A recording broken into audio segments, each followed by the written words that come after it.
मैंने भगवान श्री कृष्ण से हाथ जोड़ा था कि इस बादल को हटा दो। 5 मिनट नहीं लगा कि वो बादल हटकर दूर हो गया।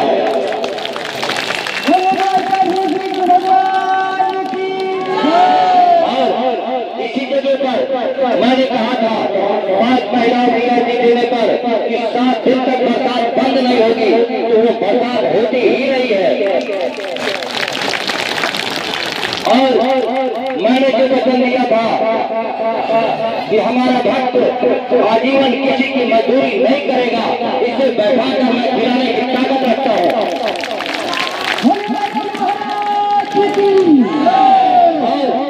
तीसरा वचन, जिस परिवार में एक भाई हमेशा दूध देती रहेगी, ये मेरा वचन है। और चौथे वचन में मैंने कहा था इस परिवार में धान्य धान की कभी कमी नहीं होगी। और 5वें वचन में मैंने कहा था कि मैं अगर धन की बरसात न कर दिया तो राजा वाला नाम नहीं लेगा।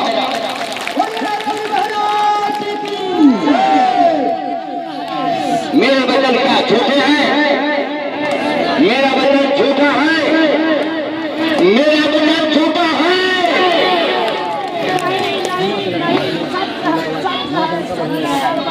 संजय वाला भी नहीं है बोल। सच्चा दरबार ऐसा धान कहीं नहीं मिलेगा महाराज। सच्चे बहुत दानी महाराज।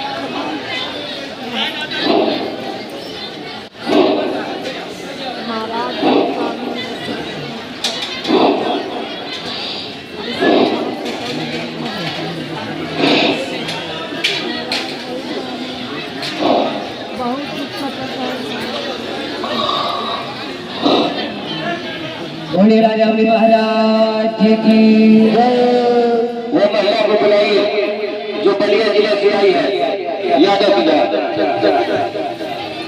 बलिया से जो कल इंटरव्यू हुआ थी।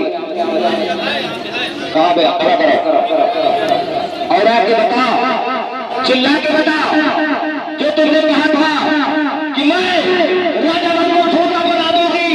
आगे बता कि राजा बन सकते हैं झूठे? बता बता कि राजा बन झूठे सच्चे?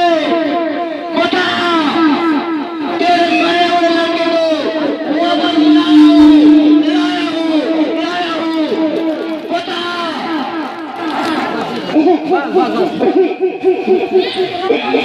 बहुत सच्चे दरबार है और हमारे महाराज ने सब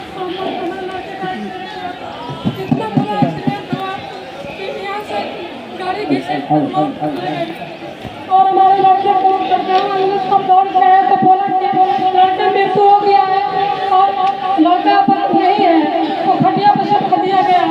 तो हमारे हस्बैंड ने कहा कि राजा महाराज हम आपके दरबार जाते हैं, अगर हमारे लड़के को आपने जिंदा नहीं किया, वापस नहीं लौटता, तो फिर हम आपके दरबार को जाकर झूले करेंगे। यही बात हमने भी कही और 5 बार हम लोग ऐसे चेक किए, लड़के को कोई सांस नहीं चल रही थी। तो 6वां बार महाराज को चिल्लाने लगे, राजा बन महाराज मैं आपके दरबार 1.5 साल से जाती हूँ और आपने अपने लड़के को नहीं लौटाया, तो किस मुख लेकर मैं जाऊँगी और जाके चिल्ला चिल्ला के मीडिया वाले से कहूँगी कि राजा बन दरबार झूठा है।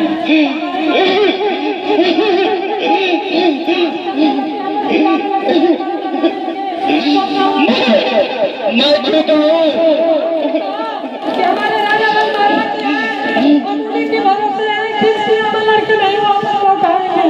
तो हमारे लड़के के साथ चले लड़के को बहुत हम लगाई, तो हमारे लड़के ने हाथ खोल दिया और झटका मार के उठा, उसने चाह तो पैर धो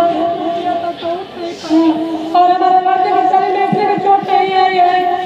हमारे लड़के पूरी तरह ठीक है। हमने राजा बन महाराज को सौंप दिया कि हे महाराज आप जाने और आपका काम करने, तो इसका इलाज करवाएंगे।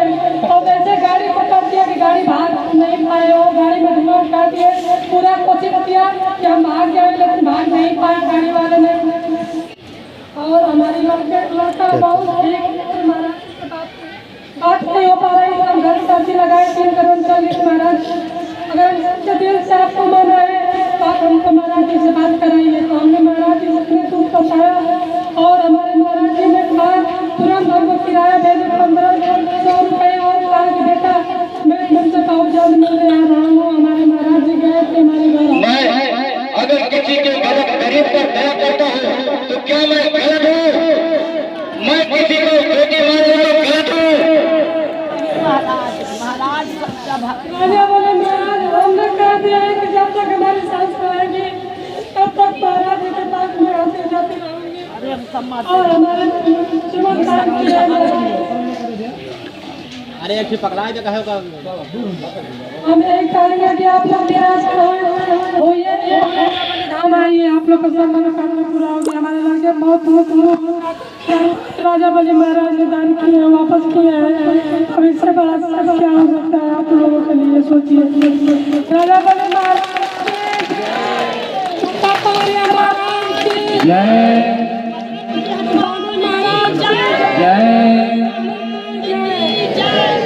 हमारी आवाज आ रही है। महाराज जी के सिवा हमारे साथ कोई नहीं था। उन्हीं को पुकार रहे थे उन्हीं को कह रहे थे कि महाराज जी हमारे अगल बगल सब जानते हैं कि दरबार में जाती है। अगर आपने हमारे लड़के को पसंद नहीं किया तो फिर हम कौन दिखाएंगे और आप दरबार में कैसे जाएंगे। महाराज जी ने हमारे लड़के को हमने मनता माना है कि महाराज जी हमने गए थे कि 3 दिन हमारा लड़का चलेगा। हमारे लड़के ने तीसरे दिन चलने लगा चल रहा है। हमने मनता माना है कि महाराज जी हमारा लड़का पूरा सही हो जाएगा तो हम लेकर आऊंगी और लड़के से मंदिर चढ़ाऊंगी। 2 बोतल दारू और 1 किलो लड्डू माना है। हमने माना है हमारा लड़के को लेकर आऊंगी ठीक हो जाएगा।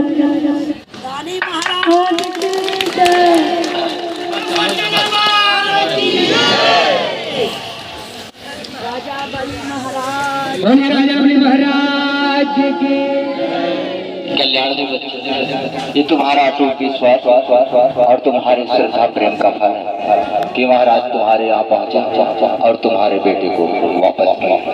नहीं तो आज ये जो शब्द थे ये दूसरे होते कि महाराज का दरबार झूठा।